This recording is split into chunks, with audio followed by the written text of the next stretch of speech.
ਸਤਿ ਸ਼੍ਰੀ ਅਕਾਲ ਜੀ ਸਾਰਿਆਂ ਨੂੰ। ਇੱਕ ਵਾਰੀ ਫਿਰ ਤੋਂ ਸਵਾਗਤ ਹੈ ਜੀ ਤੁਹਾਡਾ ਸਾਡੇ ਆਪਣੇ YouTube channel master 07 exam warrior ਦੇ ਵਿੱਚ। ਪੰਜਾਬੀ ਵਿਸ਼ੇ ਦੇ ਨਾਲ ਸੰਬੰਧਿਤ ਵੀਡੀਓਜ਼ ਅਸੀਂ ਅਪਲੋਡ ਕਰ ਰਹੇ ਹਾਂ ਜੀ ਲਗਾਤਾਰ ਆਪਣੇ ਚੈਨਲ ਦੇ ਉੱਪਰ।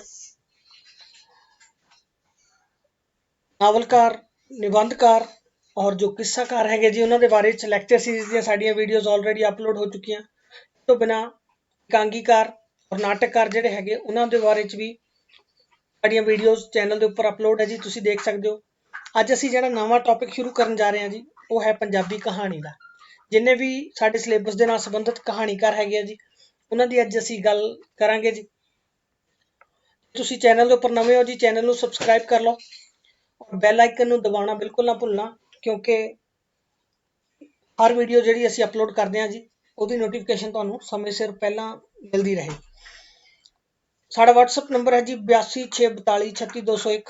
ਇਸ ਨੰਬਰ ਦੇ ਉੱਪਰ ਤੁਸੀਂ ਸਾਡੇ ਨਾਲ ਸੰਪਰਕ ਕਰ ਸਕਦੇ ਹੋ ਜੀ। ਜਿੰਨੇ ਵੀ ਸਾਡੇ ਲੈਕਚਰ ਹੈਗੇ ਆ ਉਹ ਜਾਂ ਸਾਡੀ ਕੁਐਸਚਨ ਸੀਰੀਜ਼ ਹੈਗੀ ਆ ਜਾਂ ਮੌਕ ਟੈਸਟ ਹੈਗੇ ਆ ਉਹਨਾਂ ਦੀ ਤੁਸੀਂ PDF ਸਾਡੇ ਕੋਲੋਂ ਲੈ ਸਕਦੇ ਹੋ ਜੀ। ਇਸ ਨੰਬਰ ਦੇ ਉੱਪਰ ਸਾਨੂੰ WhatsApp ਕਰਕੇ।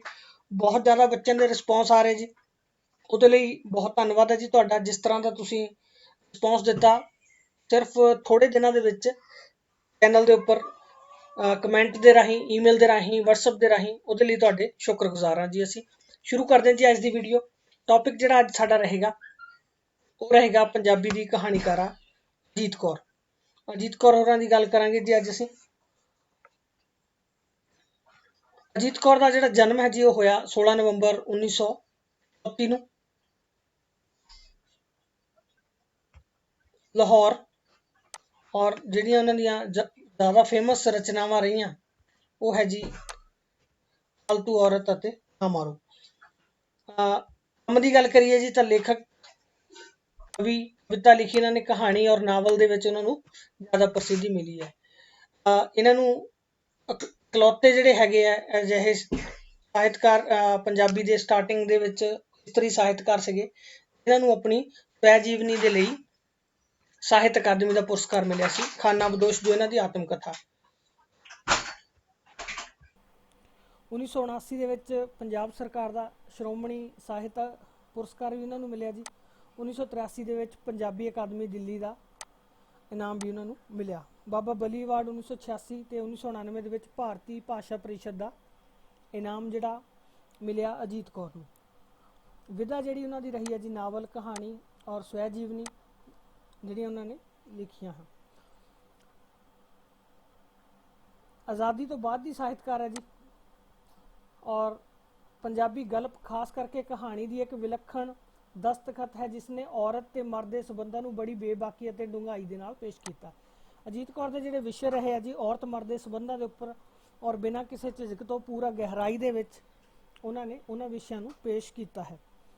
ਮਨੁੱਖੀ ਜੀਵਨ ਦੀਆਂ ਭਾਵਨਾਵਾਂ, ਤੀਵੀਂ ਮਰਦ ਦੇ ਰਿਸ਼ਤੇ ਦੀ ਖੂਬਸੂਰਤੀ, ਜਜ਼ਬਾਤੀ ਟੱਕਰਾਂ ਨੂੰ, ਇਕੱਲਤਾ ਦੀ ਉਦਾਸੀ, ਮਨੁੱਖੀ ਰਿਸ਼ਤਿਆਂ ਦੀਆਂ ਉਲਝਣਾਂ, ਪੰਜਾਬ ਦੇ ਸੰਤਾਪ ਨੂੰ ਦਲੇਰੀ ਨਾਲ ਬਿਆਨ ਕੀਤਾ। ਇਹ ਉਹਨਾਂ ਦੇ ਵਿਸ਼ੇ ਰਹੇ ਆ ਜੀ। ਵਿਸ਼ੇ ਨਾਲ ਸੰਬੰਧਿਤ ਕੁਐਸਚਨ ਆ ਸਕਦਾ ਜੀ, ਲੇਖਕਾਂ ਦੇ ਅਕਸਰ ਪੁੱਛ ਲਿਆ ਜਾਂਦਾ। ਤੋ ਅਜੀਤ ਕੌਰ ਹੋਰਾਂ ਦੇ ਜਿਹੜੇ ਵਿਸ਼ੇ ਆ ਉਹ ਰਹੇ ਆ ਜੀ ਭਾਵਨਾਵਾਂ ਮਨੁੱਖੀ ਜੀਵਨ ਦੀਆਂ, ਤੀਵੀਂ ਮਰਦ ਦੇ ਰਿਸ਼ਤੇ ਦੀ ਖੂਬਸੂਰਤੀ, ਜਜ਼ਬਾਤੀ ਟੱਕਰਾਂ, ਇਕੱਲਤਾ ਦੀ ਉਦਾਸੀ, ਮਨੁੱਖੀ ਰਿਸ਼ਤਿਆਂ ਦੀਆਂ ਉਲਝਣਾਂ ਔਰ ਪੰਜਾਬ ਦਾ ਜੋ ਸੰਤਾਪ ਹੈ ਉਸ ਚੀਜ਼ ਨੂੰ ਉਹਨਾਂ ਨੇ ਬਿਆਨ ਕੀਤਾ ਹੈ। ਸਾਥੀ ਲੁਧਿਆਣਵੀ ਹੋਰਾਂ ਨੇ ਉਹਨਾਂ ਦੇ ਬਾਰੇ ਕਿਹਾ ਸੀ ਜੀ ਕਿ ਦਿੱਲੀ ਦੀ ਗੁਰਬਤ ਅਤੇ ਭ੍ਰਸ਼ਟਾਚਾਰ, ਆਮ ਤੌਰ ਤੇ ਦੇਸ਼ ਦੇ ਵੱਧ ਰਹੇ ਸੰਤਾਪ ਤੋਂ ਲੈ ਕੇ ਪੰਜਾਬ ਦੀ 80ਵੀਆਂ ਦੀ ਸਥਿਤੀ ਵਿੱਚੋਂ ਪੈਦਾ ਹੋਏ ਦੁਖਾਂਤੀਕ ਉਸ ਦੀ ਕਲਮ ਨੇ ਬੜੀ ਸ਼ਿੱਦਤ ਨਾਲ ਲੇਖ ਅਤੇ ਕਹਾਣੀਆਂ ਲਿਖੀਆਂ। 80ਵੀਆਂ ਦੀ ਸਥਿਤੀ ਪੰਜਾਬ ਦੀ ਜਿਹੜੀ ਰਹੀ ਜੀ 1980 ਤੋਂ 90 ਦੇ ਵਿਚਕਾਰ ਦਾ ਜਿਹੜਾ ਦਹਾਕਾ ਸੀ ਉਹਦੇ ਵਿੱਚ ਜੋ ਪੰਜਾਬ 'ਚ ਘਟਨਾਵਾਂ ਹੋਈਆਂ, ਜਿਸ ਤਰ੍ਹਾਂ ਦਾ ਦੁਖਾਂਤ ਵਾਪਰਿਆ, ਉਹ ਸਾਰੀਆਂ ਚੀਜ਼ਾਂ ਜਿਹੜੀਆਂ ਅਜੀਤ ਕੌਰ ਦੇ ਕਲਮ ਨੇ ਉਹਨਾਂ ਨੂੰ ਲਿਖਿਆ ਹੈ। ਉਹਨਾਂ ਦੀਆਂ ਰਚਨਾਵਾਂ ਵਿੱਚ ਨਾ ਕੇਵਲ ਨਾਰੀ ਦਾ ਸੰਘਰਸ਼ ਰੇਖਾਂਕਿਤ ਹੁੰਦਾ, ਇੱਕ ਤਾਂ ਚੀਜ਼ ਨਜ਼ਰ ਆਉਂਦੀ ਹੈ ਜੀ ਔਰਤਾਂ ਦੇ ਸੰਘਰਸ਼ ਦੀ, ਨਾਲ ਨਾਲ ਜਿਹੜਾ ਸਮਾਜਿਕ ਸਿਆਸੀ ਵਿਗਾੜ ਹੈਗੇ ਆ, ਸੱਤਾ ਦੇ ਗਲਿਆਰਿਆਂ ਦੇ ਵਿੱਚ ਜਿਹੜਾ ਭ੍ਰਸ਼ਟਾਚਾਰ ਹੈ, ਬੇਸ਼ਰਮੀ ਹੈ, ਉਹਦੇ ਵਿਰੁੱਧ ਜ਼ੋਰਦਾਰ ਮੁਹਿੰਮ ਵੀ ਨਜ਼ਰ ਆਈ ਹੈ ਅਜੀਤ ਕੌਰ ਦੀ ਲੇਖਣੀ ਦੇ ਰਾਹੀਂ। ਨਾਰੀਵਾਦ ਦੇ ਬਾਰੇ ਅਜੀਤ ਕੌਰ ਨੇ ਕਿਹਾ ਜੀ, ਜਿਹੜਾ ਉਹਨਾਂ ਦਾ ਆਪਣਾ ਖਿਆਲ ਹੈ, ਉਹਨਾਂ ਦੀ ਸਵੈ ਜੀਵਨੀ ਜੋ ਖਾਨਾ ਬਦੋਸ਼ ਹੈ ਉਹਦੇ ਵਿੱਚੋਂ ਗੱਲ ਨਿਕਲ ਕੇ ਆਈ ਹੈ। ਕਿਉਂਕਿ ਅਜੀਤ ਕੌਰ ਜਿਹੜੇ ਸਾਡੇ ਸਿਲੇਬਸ ਦੇ ਵਿੱਚ ਆਪਾਂ ਉਹਨਾਂ ਨੂੰ ਦੋ ਜਗ੍ਹਾ ਪੜ੍ਹ ਰਹੇ ਹਾਂ ਜੀ, ਇੱਕ ਕਹਾਣੀਕਾਰ ਦੇ ਤੌਰ ਤੇ, ਇੱਕ ਸਵੈ ਜੀਵਨੀ ਦਾ ਜਿਹੜਾ ਸਾਡਾ ਟੌਪਿਕ ਹੈ ਉਹਦੇ ਵਿੱਚ ਵੀ ਆਪਾਂ ਅਜੀਤ ਕੌਰ ਨੂੰ ਸਾਡੇ ਟੌਪਿਕ ਦੇ ਵਿੱਚ ਸ਼ਾਮਿਲ ਹੈ ਜੀ ਅਜੀਤ ਕੌਰ, ਉਹਦੇ ਵਿੱਚ ਵੀ ਆਪਾਂ ਅਜੀਤ ਕੌਰ ਨੂੰ ਪੜਾਂਗੇ। ਅੱਜ ਸਾਡੀ ਕੋਸ਼ਿਸ਼ ਹੋਏਗੀ ਕਿ ਦੋਨੇ ਟੌਪਿਕ ਇੱਕ ਹੀ ਵੀਡੀਓ ਦੇ ਵਿੱਚ ਅਸੀਂ ਕਵਰ ਕਰ ਸਕੀਏ। ਤੋ ਨਾਰੀਵਾਦ ਦੇ ਬਾਰੇ 'ਚ ਉਹਨਾਂ ਦਾ ਖਿਆਲ ਹੈ ਜੀ ਅਜੀਤ ਕੌਰ ਹੋਰਾਂ ਦਾ ਕਿ ਨਾਰੀਵਾਦ ਦਾ ਮਤਲਬ ਆਪਣੇ ਅੰਦਰ ਮਜ਼ਬੂਤੀ ਪੈਦਾ ਕਰਨੀ ਹੈ, ਸਿਰਫ ਮਰਦਾਂ ਦੇ ਵਿਰੁੱਧ ਹੋਣਾ ਹੀ ਇਸ ਦਾ ਮਤਲਬ ਨਹੀਂ। ਅਕਸਰ ਨਾਰੀਵਾਦ ਦੇ ਬਾਰੇ 'ਚ ਇਹ ਗੱਲ ਕਹੀ ਜਾਂਦੀ ਹੈ ਜੀ ਕਿ ਮਰਦ ਪ੍ਰਧਾਨ ਸਮਾਜ ਦੀ ਵਿਰੋਧਤਾ ਕਰਨੀ ਹੈ, ਜਾਂ ਵਿਰੋਧਤਾ ਦੀਆਂ ਜਿਹੜੀਆਂ ਚੀਜ਼ਾਂ ਉਹਨੂੰ ਨਾਰੀਵਾਦ ਦਾ ਨਾਂ ਦੇ ਦਿੱਤਾ ਜਾਂਦਾ। ਪਰ ਜੋ ਅਜੀਤ ਕੌਰ ਹੈ ਜੀ ਉਹ ਇਸ ਤੋਂ ਉਲਟ ਸੋਚਦੀ ਹੈ। ਉਹ ਕਹਿੰਦੀ ਵੀ ਨਾਰੀ ਨੂੰ ਮਜ਼ਬੂਤ ਵੀ ਹੋਣਾ ਚਾਹੀਦਾ, ਆਪਣੇ ਅੰਦਰ ਮਜ਼ਬੂਤੀ ਪੈਦਾ ਕਰਨੀ ਨਾਰੀਵਾਦ ਹੈ, ਨਾ ਕਿ ਸਿਰਫ ਮਰਦਾਂ ਦਾ ਵਿਰੋਧ ਹੋ ਜਾਣਾ ਨਾਰੀਵਾਦ ਨਹੀਂ ਹੁੰਦਾ। ਮੁੱਢਲੇ ਜੀਵਨ ਦੀ ਗੱਲ ਕਰ ਲਈਏ ਜੀ। ਜਨਮ ਦੀ ਅਸੀਂ ਗੱਲ ਕਰ ਚੁੱਕੇ ਹਾਂ 16 ਨਵੰਬਰ 1934 ਨੂੰ। ਫਾਦਰ ਸੀਗੇ ਉਹਨਾਂ ਦੇ ਮੱਖਣ ਸਿੰਘ ਬਜਾਜ ਔਰ ਮਾਤਾ ਜੀ ਸੀ ਜਸਵੰਤ ਕੌਰ। ਮੁੱਢਲੀ ਸਿੱਖਿਆ ਜਿਹੜੀ ਹੈ ਉਹ ਸੇਕਰਡ ਹਾਰਟ ਸਕੂਲ ਔਰ ਖਾਲਸਾ ਹਾਈ ਸਕੂਲ ਲਾਹੌਰ ਤੋਂ ਉਹਨਾਂ ਦੀ ਹੋਈ ਜੀ। ਜਦੋਂ 10ਵੀਂ 'ਚ ਸੀਗੇ ਉਦੋਂ ਦੇਸ਼ ਦੀ ਵੰਡ ਹੋਈ ਤੇ ਪਰਿਵਾਰ ਜਿਹੜਾ ਸ਼ਿਮਲੇ ਆ ਗਿਆ। 1948 ਦੇ ਵਿੱਚ ਦਿੱਲੀ ਤੋਂ ਅਜੀਤ ਕੌਰ ਨੇ MA ਇਕਨੋਮਿਕਸ ਤੇ B.Ed ਕੀਤੀ। 1948 ਦੇ ਵਿੱਚ ਦਿੱਲੀ ਆ ਗਏ, ਉਹ ਤੋਂ ਬਾਅਦ ਫਿਰ ਦਿੱਲੀ ਆ ਕੇ ਉਹਨਾਂ ਨੇ MA ਇਕਨੋਮਿਕਸ ਤੇ B.Ed ਕੀਤੀ ਹੈ। ਉਰਦੂ, ਅੰਗਰੇਜ਼ੀ, ਪੰਜਾਬੀ ਸਾਹਿਤ ਦਾ ਅਧਿਐਨ ਕੀਤਾ। ਅੰਗਰੇਜ਼ੀ ਸਾਹਿਤ ਦਾ ਹਮੇਸ਼ਾ ਜਿਹੜਾ ਪ੍ਰਭਾਵ ਰਿਹਾ ਜੀ ਸਾਹਿਤਕਾਰਾਂ ਦੇ ਉੱਪਰ ਅਸੀਂ ਗੱਲ ਕਰਦੇ ਹੁੰਦੇ। ਹੁਣ ਗੱਲ ਅਸੀਂ ਰਚਨਾਵਾਂ ਦੀ ਕਰ ਲਈਏ ਜੀ, ਜਿੱਥੋਂ ਪ੍ਰਸ਼ਨ ਬਣਨਗੇ ਪੇਪਰ ਦੇ ਲਈ। ਅਜੀਤ ਕੌਰ ਜਦੋਂ ਪੰਜਾਬੀ ਕਹਾਣੀ ਦੇ ਵਿੱਚ ਪ੍ਰਵੇਸ਼ ਕਰਦੀ ਹੈ ਤਾਂ ਉਹਦੇ ਪ੍ਰਵੇਸ਼ ਕਰਨ ਦੇ ਨਾਲ ਪੂਰਾ ਜੋ ਪੰਜਾਬੀ ਦਾ ਸਾਹਿਤ ਜਗਤ ਹੈ ਉਹਦੇ ਵਿੱਚ ਇੱਕ ਤਰ੍ਹਾਂ ਦੀ ਸਨਸਨੀ ਫੈਲ ਜਾਂਦੀ ਹੈ। ਕਾਰਨ ਕੀ ਹੈ ਜੀ ਕਿ ਜਿਹੜੀਆਂ ਉਹਦੀਆਂ ਕਹਾਣੀਆਂ ਬਹੁਤ ਜ਼ਿਆਦਾ ਬੋਲਡ ਅਤੇ ਲਾਊਡ ਹੁੰਦੀਆਂ। ਹੁਣ ਬੋਲਡ ਅਤੇ ਲਾਊਡ ਅੰਗਰੇਜ਼ੀ ਦੇ ਸ਼ਬਦ ਹੈ ਜੀ, ਪੰਜਾਬੀ ਦੇ ਵਿੱਚ ਇਹਨਾਂ ਦਾ ਕਿਹਾ ਹੈ ਕਿ ਨਿਸੰਗ ਤਰ੍ਹਾਂ ਦੀਆਂ ਉਹਦੀਆਂ ਕਹਾਣੀਆਂ ਹੈਗੀਆਂ। ਜੇ ਅਸੀਂ ਸਿੱਧੇ ਸ਼ਬਦਾਂ 'ਚ ਕਹੀਏ ਤਾਂ ਸੈਕਸ ਸੰਬੰਧ ਜਿਹੜੇ ਹੈਗੇ ਆ ਜਾਂ ਸਰੀਰਕ ਸੰਬੰਧਾਂ ਦੀਆਂ ਜਿਹੜੀਆਂ ਊਣਤਾਈਆਂ ਹੈਗੀਆਂ ਜਾਂ ਉਹਨਾਂ ਦੀਆਂ ਲੋੜਾਂ ਹੈਗੀਆਂ ਉਹਦੇ ਨਾਲ ਸੰਬੰਧਿਤ ਉਹਦੀਆਂ ਕਹਾਣੀਆਂ ਹੁੰਦੀਆਂ। ਔਰ ਲਾਊਡ ਦਾ ਮਤਲਬ ਹੈ ਕਿ ਉੱਚੀ ਆਵਾਜ਼ ਦੇ ਵਿੱਚ ਗੱਲ ਕਰਨਾ, ਮਤਲਬ ਦੱਬੀ ਆਵਾਜ਼ ਦੇ ਵਿੱਚ ਗੱਲ ਨਹੀਂ ਕਰਦੀ, ਉਹ ਛੁਪਾ ਕੇ ਕੁਝ ਨਹੀਂ ਕਹਿੰਦੀ, ਬਿਲਕੁਲ ਖੋਲ ਕੇ ਗੱਲ ਕਰਦੀ ਹੈ ਇਸ ਟੌਪਿਕ ਦੇ ਬਾਰੇ। ਲਾਊਡ ਜੋ ਸ਼ਬਦ ਲਿਆ ਗਿਆ ਜੀ ਉਹਦਾ ਅਰਥ ਹੈ ਉੱਚੇ ਸੁਰ ਦੇ ਵਿੱਚ ਕਹਿਣਾ, ਨਾ ਕਿ ਦੱਬੀ ਆਵਾਜ਼ ਦੇ ਵਿੱਚ। ਕਈ ਵਾਰੀ ਗੱਲ ਕਹੀ ਜਾਂਦੀ ਹੈ ਪਰ ਉਹ ਸੰਕੇਤਕ ਹੁੰਦੀ ਹੈ ਜੀ, ਦੱਬੀ ਆਵਾਜ਼ ਦੇ ਵਿੱਚ ਹੁੰਦੀ ਹੈ, ਉੱਚੇ ਸੁਰ 'ਚ ਗੱਲ ਨਹੀਂ ਕੀਤੀ ਜਾਂਦੀ। ਪਰ ਅਜੀਤ ਕੌਰ ਜੋ ਹੈ ਉਹ ਪੂਰੇ ਉੱਚੇ ਸੁਰ ਵਿੱਚ ਗੱਲ ਕਰਨ ਵਾਲੀ ਕਹਾਣੀਕਾਰ ਹੈ। ਉਸਦੀਆਂ ਬੋਲਡ ਨਿਸੰਗ ਕਹਾਣੀਆਂ ਪੜ੍ਹ ਕੇ ਬਹੁਤ ਸਾਰੇ ਪਾਠਕ ਅਤੇ ਆਲੋਚਕ ਹੈਰਾਨ ਰਹਿ ਗਏ। ਜਦੋਂ ਉਹਦੀਆਂ ਕਹਾਣੀਆਂ ਆਈਆਂ ਜੀ, ਛਪੀਆਂ, ਲੋਕਾਂ ਨੇ ਪੜ੍ਹੀਆਂ ਤਾਂ ਹੈਰਾਨ ਰਹਿ ਗਏ ਕਿ ਉਹਨਾਂ ਸਮਿਆਂ ਦੇ ਵਿੱਚ, ਮਤਲਬ ਜੇ ਅਸੀਂ ਗੱਲ ਕਰੀਏ 1950 ਦਾ ਜੋ ਦਹਾਕਾ ਹੈ ਉਹਦੇ ਆਸ-ਪਾਸ, ਕਿ ਇੱਕ ਇਸਤਰੀ ਕਹਾਣੀਕਾਰ ਜੋ ਹੈ ਇਸ ਤਰ੍ਹਾਂ ਦੀਆਂ ਕਹਾਣੀਆਂ ਵੀ ਲਿਖ ਸਕਦੀ ਹੈ। ਹਾਲਾਂਕਿ ਕਹਾਣੀ ਦੇ ਖੇਤਰ ਦੇ ਵਿੱਚ ਦਲੀਪ ਕੌਰ ਟਿਵਾਣਾ ਔਰ ਅੰਮ੍ਰਿਤਾ ਪ੍ਰੀਤਮ ਇਹਨਾਂ ਨੂੰ ਮੰਨਿਆ ਜਾਂਦਾ ਕਿ ਬਿਨਾਂ ਕਿਸੇ ਝਿਜਕ ਤੋਂ ਬੜਾ ਖੁੱਲ੍ਹ ਕੇ ਆਪਣੀ ਗੱਲ ਕਰਨ ਵਾਲੀਆਂ ਦੋਨੇ ਲੇਖਕਾਂ ਜਿਹੜੀਆਂ ਉਹ ਰਹੀਆਂ, ਦਲੀਪ ਕੌਰ ਟਿਵਾਣਾ ਔਰ ਅੰਮ੍ਰਿਤਾ ਪ੍ਰੀਤਮ। ਪਰ ਜਿਹੋ ਜਿਹੀਆਂ ਨਿਸੰਗ ਕਹਾਣੀਆਂ ਅਜੀਤ ਕੌਰ ਨੇ ਲਿਖੀਆਂ ਉਹ ਦਲੀਪ ਕੌਰ ਟਿਵਾਣਾ ਔਰ ਅੰਮ੍ਰਿਤਾ ਪ੍ਰੀਤਮ ਵੀ ਉਸ ਤਰ੍ਹਾਂ ਦੀਆਂ ਕਹਾਣੀਆਂ ਨਹੀਂ ਲਿਖ ਸਕੀਆਂ। ਇੱਥੋਂ ਤੱਕ ਵੀ ਕਿਹਾ ਜਾਂਦਾ ਜੀ ਕਿ ਕੋਈ ਵੀ ਪੁਰਸ਼ ਕਹਾਣੀਕਾਰ ਹੈ ਉਹ ਵੀ ਅਜੀਤ ਕੌਰ ਵਰਗੀ ਜਿਹੜੀ ਕਹਾਣੀ ਹੈ ਉਹ ਨਹੀਂ ਲਿਖ ਸਕਿਆ ਜਿਸ ਤਰ੍ਹਾਂ ਦੀ ਬੋਲਡ ਜਾਂ ਨਿਸੰਗ ਕਹਾਣੀ ਅਜੀਤ ਕੌਰ ਨੇ ਲਿਖੀ ਹੈ। ਸਾਹਿਤਕ ਰਚਨਾ ਦੇ ਵਿੱਚ ਹਮੇਸ਼ਾ ਜੋ ਨਾਰੀਵਾਦ ਹੈ ਉਹ ਵਿਸ਼ਾ ਰਿਹਾ ਹੈ। ਭਾਵੇਂ ਕਿੱਸਿਆਂ ਦੀ ਗੱਲ ਕਰ ਲਈਏ ਅਸੀਂ, ਹੀਰ ਦੇ ਕਿੱਸੇ ਤੋਂ ਲੈ ਕੇ ਜਾਂ ਸਾਹਿਬਾਂ ਦਾ ਜੋ ਜ਼ਿਕਰ ਹੈ ਉਹ ਸਾਰੀਆਂ ਜਾਂ ਜਿੰਨੇ ਵੀ ਕਿੱਸੇ ਰਹੇ ਆ ਪੁਰਾਣੇ ਸਾਹਿਤ ਤੋਂ ਲੈ ਕੇ, ਨਾਰੀਵਾਦ ਹਮੇਸ਼ਾ ਵਿਸ਼ਾ ਰਿਹਾ। ਪਰ ਉਹਦੇ ਵਿੱਚ ਕਿਹਾ ਸੀਗਾ ਕਿ ਨਾਰੀ ਦੇ ਪ੍ਰਤੀ ਇੱਕ ਕਰੁਣਾ ਔਰ ਉਪ ਭਾਵਕਤਾ ਜਿਹੜੀ ਹੈ ਉਹ ਪੈਦਾ ਕੀਤੀ ਜਾਂਦੀ ਸੀ। ਤਰਸ ਦੀ ਭਾਵਨਾ ਹੁੰਦੀ ਸੀ ਕਿ ਉਹਦੇ ਉੱਪਰ ਜ਼ੁਲਮ ਹੋ ਰਿਹਾ ਜੀ, ਮਰਦ ਪ੍ਰਧਾਨ ਸਮਾਜ ਹੈ, ਇਸਤਰੀ ਦੇ ਉੱਪਰ ਜ਼ੁਲਮ ਹੁੰਦਾ, ਇਸ ਤਰ੍ਹਾਂ ਦੇ ਵਿਸ਼ੇ ਰਹੇ ਆ। ਪਰ ਅਜੀਤ ਕੌਰ ਨੇ ਕਿਆ ਕੀਤਾ ਜੀ, ਇਸ ਰਵਾਇਤ ਨੂੰ ਤੋੜ ਦਿੱਤਾ। ਉਹ ਆਪਣੇ ਜਿਹੜੇ ਕਹਾਣੀਆਂ ਹੈਗੀਆਂ ਉਹਦੇ ਵਿੱਚ ਉਹ ਪੁਰਸ਼ਾਂ ਦੇ ਉਤਪੀੜਨ ਨਾਲ ਸੰਬੰਧਿਤ ਕਰੁਣਾਮਈ ਔਰ ਉਪਭਾਵਕ ਬਿਰਤਾਂਤਾਂ ਦੀ ਸਿਰਜਣਾ ਨਹੀਂ ਕਰਦੀ। ਉਹ ਇਸ ਤਰ੍ਹਾਂ ਦੀ ਸਿਰਜਣਾ ਨਹੀਂ ਕਰਦੀ ਕਿ ਨਾਰੀ ਜਿਹੜੀ ਉਹ ਅਬਲਾ ਹੈ, ਉਹਦੇ ਉੱਪਰ ਉਤਪੀੜਨ ਹੋ ਰਿਹਾ, ਜਾਂ ਇਸ ਤਰ੍ਹਾਂ ਦੀ ਜੋ ਸਿੰਪਥੀ ਦੀ, ਜਿੱਦਾਂ ਅਸੀਂ ਗੱਲ ਕਰਦੇ ਹੁੰਦੇ ਹਮਦਰਦੀ ਲੈਣ ਵਾਲੇ, ਇਸ ਤਰ੍ਹਾਂ ਦੇ ਨਾਰੀਆਂ ਉਹ ਆਪਣੀਆਂ ਕਹਾਣੀਆਂ ਦੇ ਵਿੱਚ ਜਾਂ ਆਪਣੇ ਨਾਵਲਾਂ ਦੇ ਵਿੱਚ ਉਹ ਨਹੀਂ ਸਿਰਜਦੀ। ਉਸ ਨੂੰ ਇਹ ਗੱਲ ਦਾ ਤੀਬਰ ਅਹਿਸਾਸ ਹੋ ਕੇ ਕਿ ਹੁਣ ਪਤੀ ਪਤਨੀ ਦੇ ਸੰਬੰਧ ਸਥਿਰ ਨਹੀਂ ਰਹੇ। ਇਸ ਗੱਲ ਨੂੰ ਬਿਲਕੁਲ ਉਹ ਕਬੂਲ ਕਰਦੀ ਹੈ ਜੀ ਕਿ ਜੋ ਵਰਤਮਾਨ ਸਮਾਂ ਸੀਗਾ ਜਦੋਂ ਉਹਨੇ ਕਹਾਣੀਆਂ ਲਿਖੀਆਂ ਕਿ ਪਤੀ ਪਤਨੀ ਦੇ ਜੋ ਸੰਬੰਧ ਹੈਗੇ ਉਹ ਸਥਿਰ ਨਹੀਂ ਹੈਗੇ। ਉਹਨਾਂ ਦੇ ਰਿਸ਼ਤਿਆਂ ਦੇ ਦਰਮਿਆਨ ਇੱਕ ਤੀਜੀ ਧਿਰ ਵੀ ਸ਼ਾਮਲ ਹੈ ਜਿਸ ਨੂੰ ਉਹਨੇ ਫਾਲਤੂ ਔਰਤ ਦਾ ਨਾਮ ਦਿੱਤਾ ਹੈ। ਮਤਲਬ ਜੋ ਵਿਆਹ ਤੋਂ ਬਾਹਰੇ ਜਿਹੜੇ ਸੰਬੰਧ ਹੈਗੇ ਆ ਉਹਨਾਂ ਸੰਬੰਧਾਂ ਨੂੰ ਉਹ ਵਿਸ਼ਾ ਬਣਾਉਂਦੀ ਆਪਣੀਆਂ ਕਹਾਣੀਆਂ ਦੇ ਵਿੱਚ। ਔਰ ਉਹਦੇ ਵਿੱਚ ਜੋ ਇਸਤਰੀ ਹੈ ਇਹ ਨਹੀਂ ਹੈ ਕਿ ਹਮੇਸ਼ਾ ਜਿਹੜਾ ਮਰਦ ਨੂੰ ਹੀ ਉਹ ਦੋਸ਼ੀ ਠਹਿਰਾਊਗੀ, ਇਸਤਰੀ ਨੂੰ ਵੀ ਉਹਦੇ ਬਰਾਬਰ ਲਿਆ ਖੜਾ ਕਰਦੀ ਹੈ ਜਦੋਂ ਇਸ ਤਰ੍ਹਾਂ ਦੇ ਟੌਪਿਕ ਲੈਂਦੀ ਹੈ ਜਾਂ ਇਸ ਤਰ੍ਹਾਂ ਦੇ ਵਿਸ਼ਿਆਂ ਦੇ ਉੱਪਰ ਗੱਲ ਕਰਦੀ ਹੈ ਅਜੀਤ ਕੌਰ। ਉਹ ਨਾਰੀਵਾਦੀ ਚਿੰਤਨ ਨੂੰ ਪ੍ਰਣਾਈ ਕਹਾਣੀਕਾਰਾ ਹੈ। ਹਾਲਾਂਕਿ ਸਾਰਾ ਉਹਨਾਂ ਦੀ ਜੋ ਰਚਨਾ ਹੈਗੀ ਹੈ ਔਰਤ ਦੇ ਉੱਪਰ, ਇਸਤਰੀ ਦੇ ਉੱਪਰ ਘੁੰਮਦੀ ਹੈ। ਔਰ ਇਹੋ ਕਾਰਨ ਹੈ ਕਿ ਉਹਦੇ ਜਿਹੜੇ ਪਾਤਰ ਹੈ ਉਹ ਪੁਰਸ਼ ਪ੍ਰਧਾਨ ਸਮਾਜ ਦੀ ਵਿਵਸਥਾ ਵਿੱਚ ਪੁਰਸ਼ ਦੇ ਵਿਰੁੱਧ ਬਗਾਵਤ ਕਰਦੇ ਆ। ਬਗਾਵਤ ਕਰਦੇ ਕਰਦੇ ਹੁੰਦਾ ਕਿਆ ਜੀ, ਐਂਡ ਨੂੰ ਉਹ ਜਿਹੜੇ ਉਹਦੇ ਇਸਤਰੀ ਪਾਤਰ ਹੈਗੇ ਆ ਉਹ ਕੋਸ਼ਿਸ਼ ਕਰਦੇ ਆ ਮਰਦਾਂ ਦੇ ਵਿਰੁੱਧ, ਮਰਦ ਪ੍ਰਧਾਨ ਸਮਾਜ ਦੇ ਵਿਰੁੱਧ ਬਗਾਵਤ ਕਰਨ ਦੀ। ਔਰ ਐਂਡ ਨੂੰ ਜਿਹੜੇ ਅਵਗੁਣ ਮਰਦਾਂ ਦੇ ਵਿੱਚ ਹੈਗੇ ਆ ਉਹਨਾਂ ਹੀ ਅਵਗੁਣਾਂ ਦੇ ਸ਼ਿਕਾਰ ਉਹਦੇ ਇਸਤਰੀ ਪਾਤਰ। ਅਜੀਤ ਕੌਰ ਦੀਆਂ ਕਹਾਣੀਆਂ ਦੀਆਂ ਇਸਤਰੀਆਂ ਵੀ ਉਹਨਾਂ ਹੀ ਵਿਕਾਰਾਂ ਦੀਆਂ ਸ਼ਿਕਾਰ ਹੋ ਜਾਂਦੀਆਂ। ਕਿਸ ਢੰਗ ਦੇ ਨਾਲ? ਮਤਲਬ ਇੱਕ ਪੁਰਸ਼ ਜੋ ਹੈ ਉਹ ਵਿਆਹ ਤੋਂ ਬਾਹਰੇ ਸੰਬੰਧ ਰੱਖਦਾ, ਇਸ ਤਰ੍ਹਾਂ ਦੇ ਵਿਸ਼ਾ ਹੈ, ਉਹ ਮਤਲਬ ਆਪਣੀ ਪਤਨੀ ਨੂੰ ਧੋਖਾ ਦੇਣ ਦਾ ਯਤਨ ਕਰ ਰਿਹਾ। ਹੁਣ ਇਸਤਰੀ ਜੋ ਹੈ ਉਹਦੇ ਵਿੱਚ ਅਬਲਾ ਨਹੀਂ ਰਹਿੰਦੀ, ਉਹ ਉਹਨੂੰ ਬਰਾਬਰ ਕਾਊਂਟਰ ਕਰਦੀ ਹੈ। ਜਿਸ ਤਰ੍ਹਾਂ ਦਾ ਉਹਦਾ ਬਿਹੇਵ ਹੈ ਉਹ ਵੀ ਉਸ ਤਰ੍ਹਾਂ ਦੇ ਹੋਰ ਬਾਹਰ ਸੰਬੰਧ ਬਣਾਉਣ ਦੀ ਕੋਸ਼ਿਸ਼ ਕਰਦੀ ਹੈ। ਉਹਦੇ ਨਾਲ ਕੀ ਹੁੰਦਾ ਕਿ ਜੋ ਅਵਗੁਣ ਪੁਰਸ਼ ਦੇ ਅੰਦਰ ਸੀ ਉਹੀ ਅਵਗੁਣ ਜਿਹੜਾ ਇਸਤਰੀ ਦੇ ਅੰਦਰ ਵੀ ਆ ਗਿਆ। ਇਹਦੇ ਵਿੱਚ ਜੋ ਹੈ ਸੁਧਾਰਵਾਦੀ, ਜਿੱਦਾਂ ਅਸੀਂ ਗੱਲ ਕਰਦੇ ਹੁੰਦੇ ਪਰੰਪਰਾ ਦੀ, ਉਹ ਚੀਜ਼ਾਂ ਨਹੀਂ ਹੈ ਵੀ ਬੁਰਾਈ ਦਿਖਾਈ, ਬੁਰਾਈ ਦਾ ਸੁਧਾਰ ਚਾਹੁੰਦੀ ਹੈ, ਨਹੀਂ, ਸੁਧਾਰ ਵਾਲੀ ਗੱਲ ਨਹੀਂ ਹੈ। ਉਹਦੇ ਬਰਾਬਰ ਜਿਹੜੀ ਹੈ ਬਗਾਵਤ ਲੈ ਕੇ ਉਹਦੇ ਬਰਾਬਰ ਦਾ ਦੁਰਗੁਣ ਜੋ ਹੈ, ਬੁਰਾਈ ਜੋ ਹੈ ਇਸਤਰੀ ਦੇ ਅੰਦਰ ਵੀ ਸਿਰਜ ਦਿੰਦੀ ਹੈ ਅਜੀਤ ਕੌਰ। ਇਸਤਰੀ ਪੁਰਸ਼ ਦੇ ਜੋ ਸਰੀਰਕ ਸੰਬੰਧ ਹੈਗੇ ਆ ਜੀ ਉਹਨਾਂ ਉੱਤੇ ਬੇਬਾਕ ਕਹਾਣੀ ਲਿਖਦੀ ਹੈ। ਇਸ ਚੀਜ਼ ਨੂੰ ਯਾਦ ਰੱਖਣਾ ਤੁਸੀਂ ਕਿ ਇਸ ਹੀ ਢੰਗ ਦਾ ਪ੍ਰਸ਼ਨ ਆਏਗਾ ਕਿ ਇਸਤਰੀ ਪੁਰਸ਼ ਸੰਬੰਧਾਂ ਦੇ ਉੱਪਰ ਕਹਾਣੀਆਂ ਲਿਖਣ ਵਾਲੀ ਕਹਾਣੀਕਾਰ ਕੌਣ ਹੈ।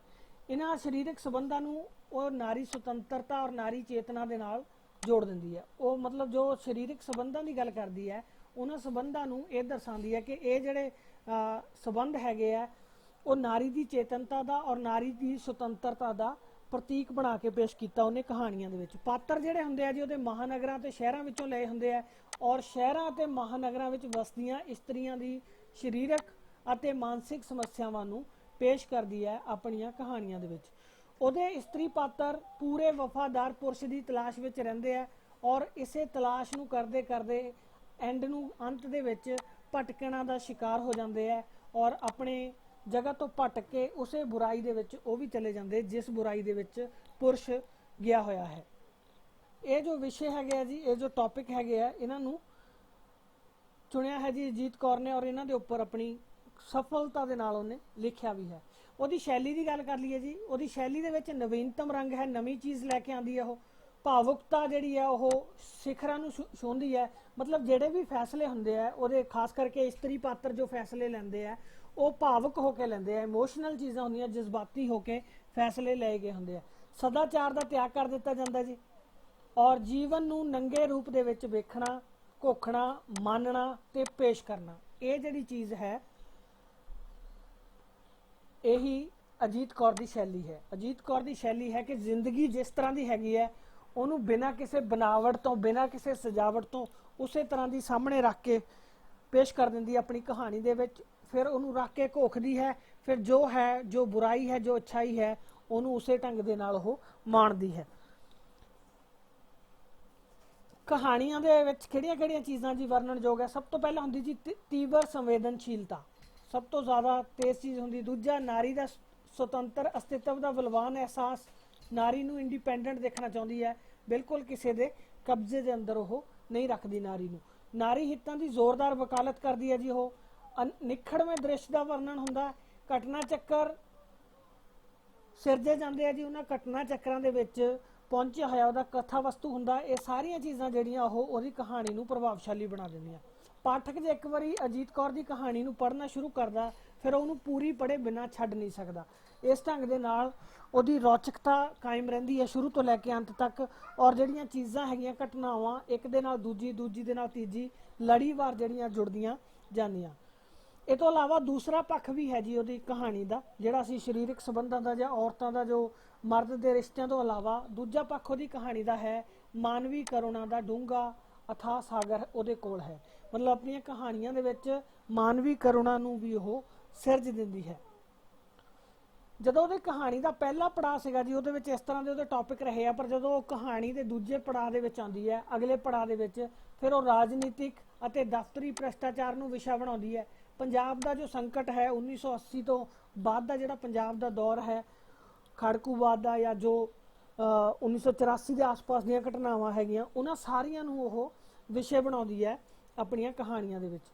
ਸੱਤਾਧਾਰੀ ਜੋ ਵਰਗ ਹੈ ਜੀ ਉਹਦੇ ਵੱਲੋਂ ਆਮ ਆਦਮੀ ਦੀ ਉਪੇਖਿਆ ਕੀਤੀ ਜਾਂਦੀ ਹੈ, ਅਣਗੌਲਾ ਕੀਤਾ ਜਾਂਦਾ ਆਮ ਆਦਮੀ ਨੂੰ, ਇਹਦੇ ਸੰਬੰਧੀ ਵੀ ਉਹਦੀਆਂ ਕਹਾਣੀਆਂ ਹੈਗੀਆਂ। ਕੁਝ ਕਹਾਣੀਆਂ ਦਾ ਆਪਾਂ ਜ਼ਿਕਰ ਕਰ ਲਈਏ ਜੀ ਜਿਨ੍ਹਾਂ ਨਾਲ ਸੰਬੰਧਿਤ ਪ੍ਰਸ਼ਨ ਪੇਪਰ ਦੇ ਵਿੱਚ ਆ ਸਕਦਾ, ਜਿਹੜੀਆਂ ਉਹਦੀਆਂ ਜ਼ਿਆਦਾ ਫੇਮਸ ਕਹਾਣੀਆਂ ਹੈਗੀਆਂ। ਉਹਨਾਂ ਦੇ ਵਿੱਚ ਹੈ ਜੀ ਗੁਲਬਾਨੋ, ਯਾਦ ਰੱਖਣਾ ਤੁਸੀਂ, ਇੱਕ ਪਿਆਰ ਦੋ ਹੋਂਠ, ਬੁੱਤ, ਸ਼ਿਕਨ, ਸੂਲੀ ਉੱਤੇ ਲਟਕਦੇ ਪਲ, ਮਾਂ ਪੁੱਤਰ, ਸੂਹਾ ਸਾਲੂ, ਮਾਮੀ, ਸੁਲਗਦੇ ਰਾਹ, ਫਾਲਤੂ ਔਰਤ, ਖੋਪੇ ਦੀ ਠੂਠੀ, ਹੌਟ ਵਾਟਰ ਬੋਟਲ, ਇਹ ਉਹਦੀਆਂ ਕਹਾਣੀਆਂ ਹੈਗੀਆਂ ਜੀ ਪ੍ਰਸਿੱਧ। ਦੁਬਾਰਾ ਵੀ ਰਿਪੀਟ ਕਰਾਂਗੇ ਇਹਨਾਂ ਨੂੰ। ਗੁਲਬਾਨੋ, ਇੱਕ ਪਿਆਰ ਦੋ ਹੋਂਠ, ਬੁੱਤ ਸ਼ਿਕਨ, ਸੂਲੀ ਉੱਤੇ ਲਟਕਦੇ ਪਲ, ਮਾਂ ਪੁੱਤਰ, ਸੂਹਾ ਸਾਲੂ, ਮਾਮੀ, ਸੁਲਗਦੇ ਰਾਹ, ਫਾਲਤੂ ਔਰਤ, ਖੋਪੇ ਦੀ ਠੂਠੀ, ਹਾਟ ਵਾਟਰ ਬਾਟਲ, ਇਹ ਉਹਦੀਆਂ ਕਹਾਣੀਆਂ ਹੈਗੀਆਂ। ਗੱਲ ਕਹਾਣੀ ਸੰਗ੍ਰਹਿਾਂ ਦੀ ਕਰ ਲਈਏ ਜੀ। ਕਹਾਣੀ ਸੰਗ੍ਰਹਿ ਉਹਦੇ ਹੈਗੇ ਆ ਕਸਾਈ ਬਾੜਾ, ਗੁਲਬਾਨੋ ਇੱਕ ਕਹਾਣੀ ਵੀ ਹੈ ਤੇ ਕਹਾਣੀ ਸੰਗ੍ਰਹਿ ਵੀ ਹੈ।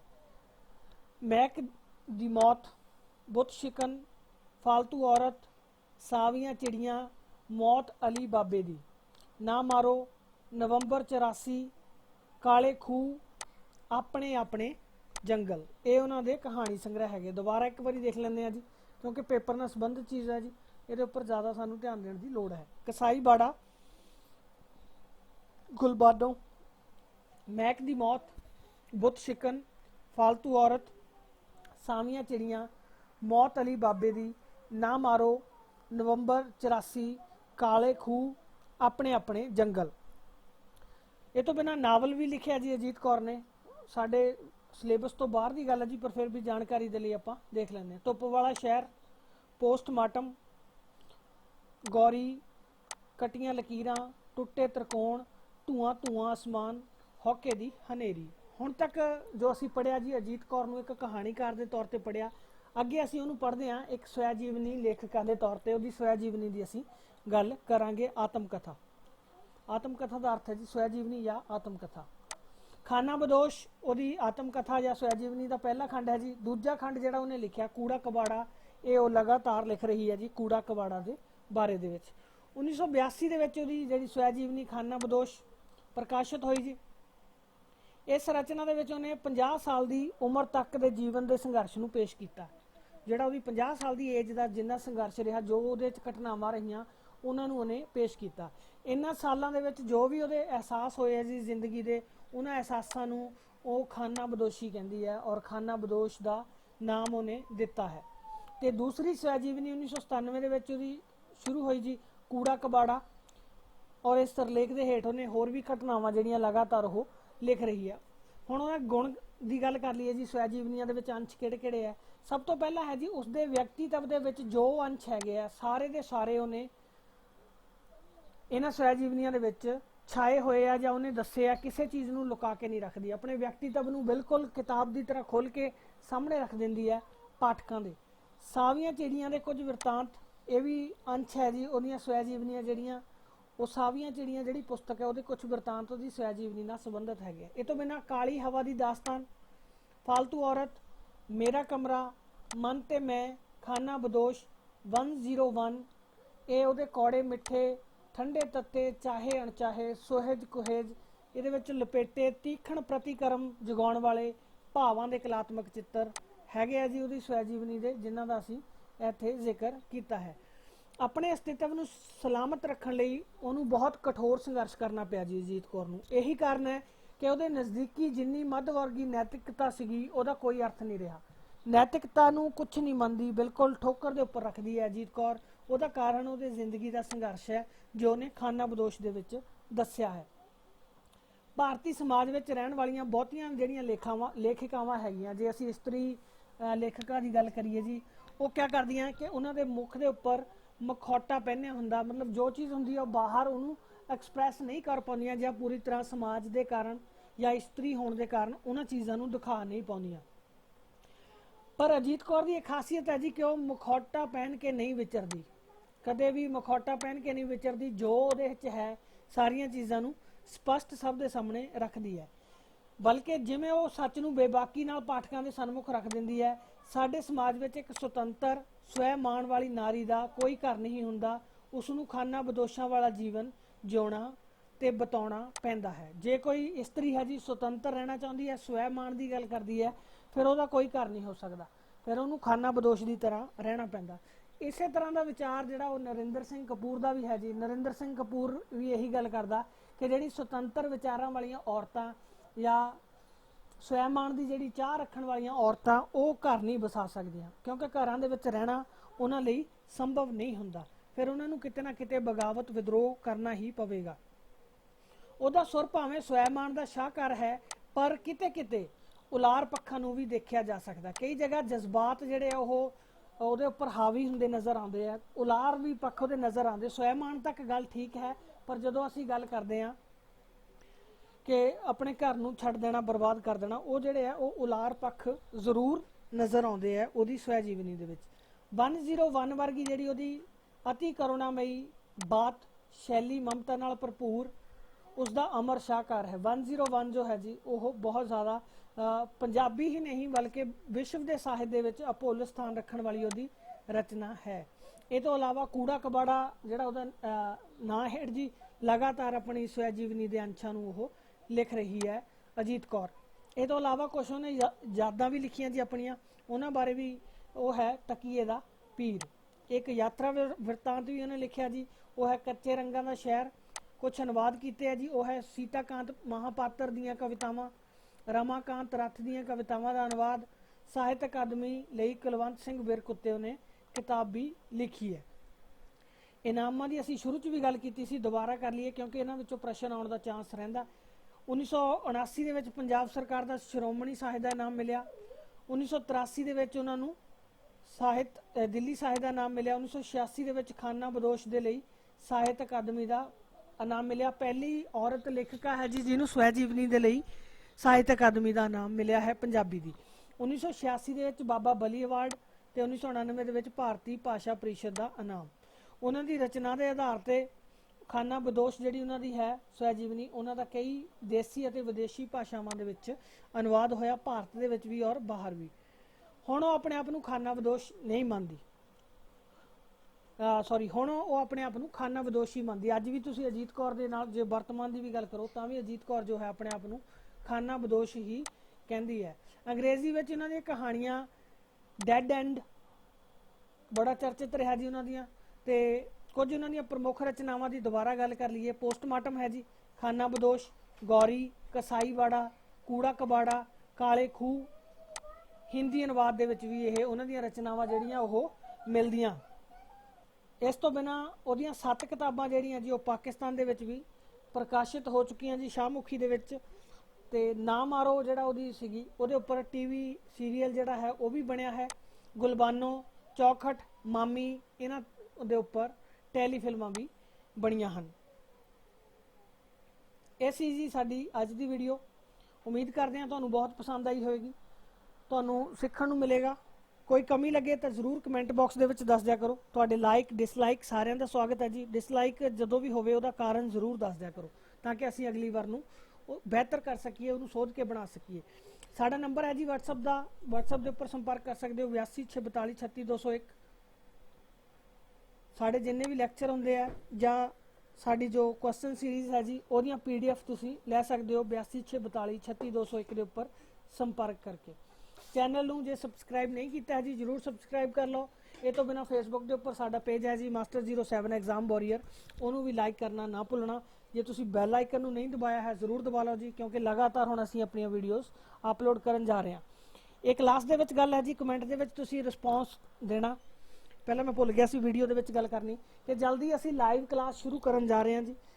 ਜਿਹੜੇ ਬੱਚੇ ਇੰਟਰਸਟਡ ਹੈਗੇ ਜੀ ਲਾਈਵ ਕਲਾਸ ਦੇ ਲਈ ਉਹ ਕਮੈਂਟ ਦੇ ਵਿੱਚ ਜ਼ਰੂਰ ਦੱਸਿਓ। ਤੇ ਜ਼ਿਆਦਾ ਜਿਹੜਾ ਤੁਹਾਨੂੰ ਟਾਈਮ ਸੂਟੇਬਲ ਹੈ ਉਹਦਾ ਵੀ ਜ਼ਿਕਰ ਕਰਿਓ। ਜਿਸ ਟਾਈਮ ਦੇ ਬਾਰੇ 'ਚ ਜ਼ਿਆਦਾ ਸਾਡੇ ਕੋਲ ਕਮੈਂਟ ਆਉਣਗੇ ਕੋਸ਼ਿਸ਼ ਹੋਏਗੀ ਕਿ ਉਹ ਟਾਈਮ ਆਪਾਂ ਆਪਣੀ ਲਾਈਵ ਕਲਾਸ ਦੇ ਲਈ ਰੱਖੀਏ। ਉਹਦੇ ਵਿੱਚ ਆਪਾਂ ਲਾਈਵ ਕਲਾਸ ਲਵਾਂਗੇ ਜੀ, ਤੇ ਲਾਈਵ ਮੌਕ ਟੈਸਟ ਵੀ ਅਸੀਂ ਜਲਦੀ ਸ਼ੁਰੂ ਕਰਨ ਜਾ ਰਹੇ ਹਾਂ ਜੀ। ਤੁਸੀਂ ਜੁੜੇ ਰਹਿਣਾ ਸਾਡੇ ਚੈਨਲ ਦੇ ਨਾਲ ਇਸੇ ਤਰ੍ਹਾਂ। Master 07 exam warrior. ਧੰਨਵਾਦ ਜੀ ਸਾਰਿਆਂ ਦਾ। ਸਤਿ ਸ੍ਰੀ ਅਕਾਲ ਸਾਰਿਆਂ ਨੂੰ।